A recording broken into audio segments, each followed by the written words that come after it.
नमस्कार साथियों। दोस्तों आज हम बात करने वाले हैं शिक्षा पे। अक्सर हम लोग को बचपन से सिखाया जाता है या फिर बताया जाता है कि बेटा पढ़ाई लिखाई कर लो, ज़िंदगी में बहुत काम आएगी। या फिर शिक्षित लोग बहुत अच्छे होते हैं, समझदार होते हैं, आपने सुना होगा ना।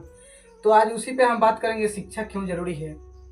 शिक्षित लोग जो हमारे देश के लिए बहुत कामयाब हासिल किए हैं पढ़ लिख कर, उनके बारे में हम सब बात करेंगे।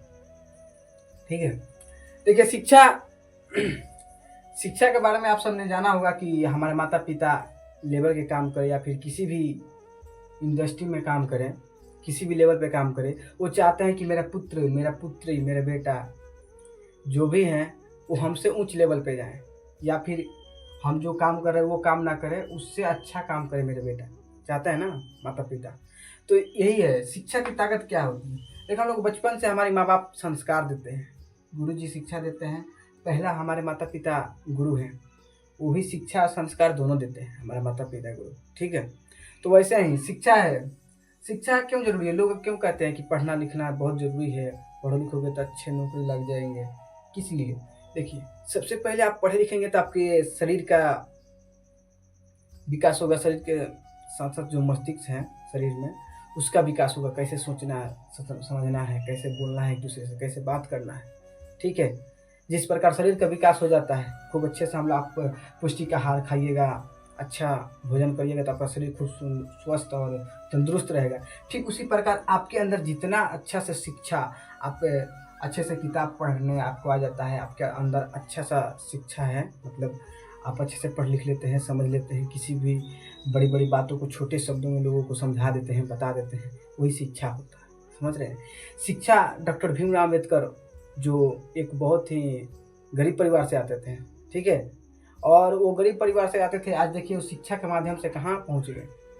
हमारे देश के बहुत ही बड़े संविधान को लिख डाले डॉक्टर भीमराव अम्बेडकर। ठीक है, तो ऐसे ही शिक्षा बहुत जरूरी है। एपीजे अब्दुल कलाम जो मिसाइल मैन के नाम से जान जाते हैं, किसके कारण? वो सबसे पहले शिक्षा ग्रहण किए, उसके अंदर संस्कार, शिक्षा, बहुत लेवल पर शिक्षा इसीलिए बहुत जरूरी है।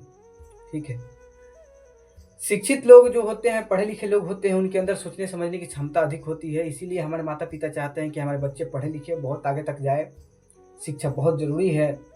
अगर बच्चा पढ़ा लिखा नहीं है, समझदार नहीं है, कहीं पर भी जा रहा है, रेलवे स्टेशन पर या फिर कहीं पर भी क्या लिखा है क्या नहीं लिखा है उसको समझ में नहीं आएगा। अगर वो शिक्षित है, समझदार है, पढ़ा लिखा है, तो उसको पढ़ लेगा और जान जाएगा कि हाँ आगे का रास्ता कैसा है, कैसे हमको आगे काम करना है। शिक्षा बहुत जरूरी है। आप किसी भी क्षेत्र में जाइए, बेशक गांव में लोग कहते हैं छोड़ा ना, पढ़ा लिखा कौन उतना जरूरी है, लेकिन ना, शिक्षा के बिना आप थोड़ा सा भी आगे नहीं जा सकते। देखना अपने गांव में लोग कहते हैं जाए दब हम ना पढ़नी, लेकिन हम चाहते हैं कि हमारे बेटवा पढ़ ली तो कुछ हम जो ना आज काम करता नहीं वो काम ना करेंगे पड़ी। ठीक है, तो आप लोग ये ना सोचिए कि पढ़ाई लिखाई केवल किताब से ही होती है, नहीं। पढ़ाई लिखाई तो किताब से होता ही है, लेकिन किताब के साथ साथ आपके मानसिक शारीरिक ये जो विकास होता है ना, ये शिक्षा से होता है।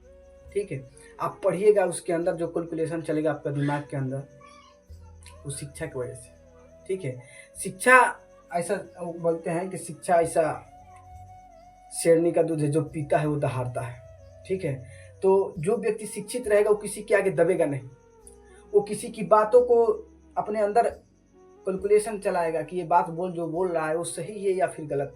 ठीक है, वो शिक्षित लोग किसी भी बात को डायरेक्ट जवाब नहीं देते, उसके अच्छे से सोचते हैं कि आखिर ये कहा तो कहा कैसे। ठीक है, वो अच्छे से उनको एनालाइज करते हैं कि ये आखिर मेरे साथ ही क्यों ऐसा हो रहा है, मैं क्या करूं।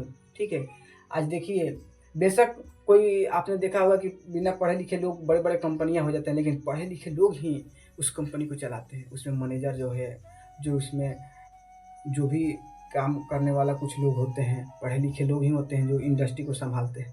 बेशक तो वो पढ़ा लिखा नहीं है, उसके पास पैसा है तो उसने इस इंडस्ट्री को खोल दिया। ठीक है, तो ये सारी चीज़ें हैं। शिक्षा बहुत ज़रूरी है, शिक्षा से आप दूर मत होइए। बेशक आप 2 रोटी कम खाइए, लेकिन शिक्षा को ग्रहण करिए और शिक्षा अपने साथ रखिए। माता सरस्वती को प्रणाम करिए, अपने जो भी कुछ आता है उसको और बेहतर बनाने की कोशिश करिए और ज़िंदगी में और आगे जाइए। शिक्षा को कभी आप पीछा मत छोड़िए। आप ज़िंदगी में कभी मत ये सोचोगे अरे हम तो पढ़ लिख लेंगे। पढ़ाई लिखाई करने का एक माध्यम, उसको ये नहीं है कि हाँ केवल किताबें पढ़ना है, किताब में बहुत ऐसी चीज़ें हैं जो आपको ज़िंदगी जीवन जीने की कला सिखा सकती है, ठीक है? इसीलिए आप शिक्षा से वंचित मत होइए, शिक्षा को ग्रहण करिए। बेशक आपके पास गरीबी है, जो भी है, घर की स्थिति जैसी भी है, लेकिन ठीक है, वो सबको ध्यान में रखते हुए आप शिक्षा को छोड़िए मत। शिक्षा को साथ में लेकर चलिए और मन लगाकर पढ़िए और अपने देश के साथ-साथ पूरे विश्व का विकास होगा आपके वजह से, ठीक है? इसीलिए शिक्षा को छोड़िए मत, शिक्षा को लेके चलिए और जो भी जैसे भी हो, शिक्षा को छोड़ना नहीं है। देखिए दोस्तों, मेरा उद्देश्य यही था कि थोड़ा बहुत हम अपने बोलने का भी प्रयास करें, आप सबको समझाने का भी प्रयास करें, ठीक है? बस यही मेरा उद्देश्य था कि मैं इस बारे में कुछ बोल पाऊँ, ठीक है? बस आगे मेरे वजह से किसी भी प्रकार की दिक्कत परेशानी हुई हो, मेरे शब्दों से त्रुटि हुई हो, तो मुझे माफ़ करना। हालाँकि मैं बोलने का प्रयास कर रहा हूँ, आप लोग इसको दिल पर ना लें और इसमें जो अच्छा हो अपने दिल पर लें और इसमें जो भी गलतियाँ मेरे से हुई हों, उसे माफ़ कर दें। जय हिंद, वंदे मातरम।